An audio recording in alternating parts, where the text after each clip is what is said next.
Hey there, speech fans.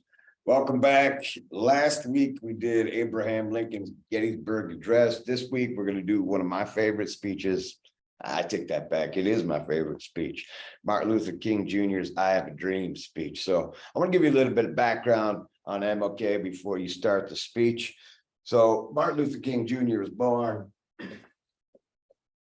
January 15th, 1929.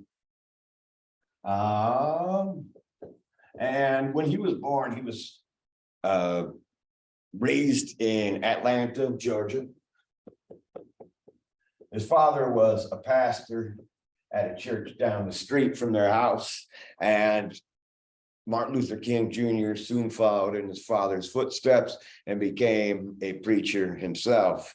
And he preached at the very same church that his father did, right down the street from the house where he grew up. Now, Martin Luther King Jr. was not an activist growing up, and it wasn't until Rosa Parks came around that MLK really got into the civil rights movement.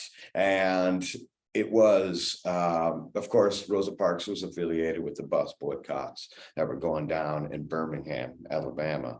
So one thing that Martin Luther King Jr. is known for is his use of what's called civil disobedience. So if you break down the word civil disobedience, you can kind of get a feel for what it is. So if you are civil to someone, that means you're being nice to them. If you're disobedient, that means you're not following the rules. So essentially it means you're not following the rules, but you're being nice about it. So another way that you can say it is nonviolent protest.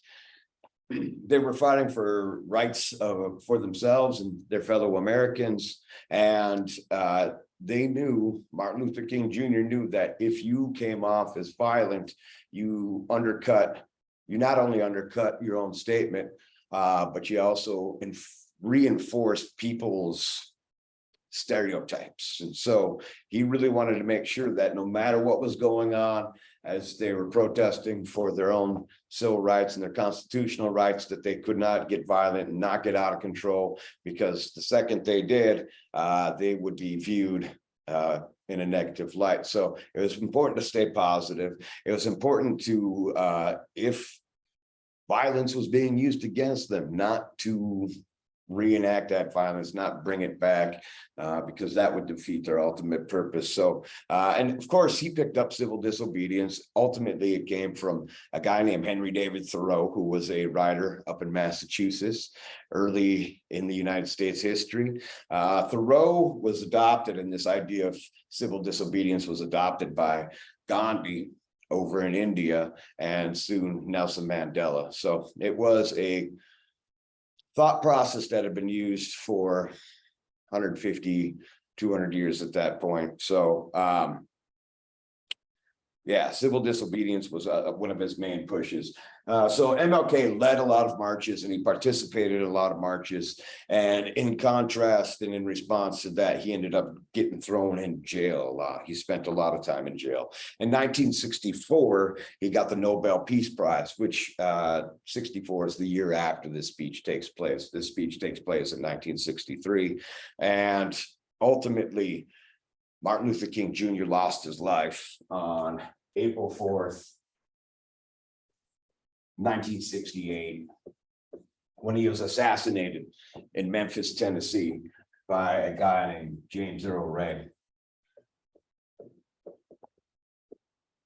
MLK was in Memphis to help support a garbage or a sanitary strike that was going on. Some garbage workers had been striking, and MLK wanted to show up in support of them and the job they do. And it was there that he ended up getting assassinated. If you haven't ever listened to MLK's On the Mountaintop speech, you should. He did it the night before he was assassinated, and it's kind of eerie and creepy. He says, eventually, I'm not going to be here, and I'm not going to be a part of the movement. So what are you going to do after I'm not around to lead the movement? So it was almost like he knew what was going on. So I'm going to show you, or you're going to watch this particular speech here. pay attention to the analogies that King makes. He makes tons of analogies throughout the speech, and he takes these big concepts and he says them in a way that are very feasible and understandable and easy to take in. I hope you enjoy this speech because it really is a great speech, and it was a great moment in the United States history. So get that done. You don't have to turn in the guest speaker till I come back on Tuesday, but that doesn't mean you shouldn't be using all this in class time to get that done and taken care of. Get it out of the way, get it done, and we'll see you on Tuesday. Right on.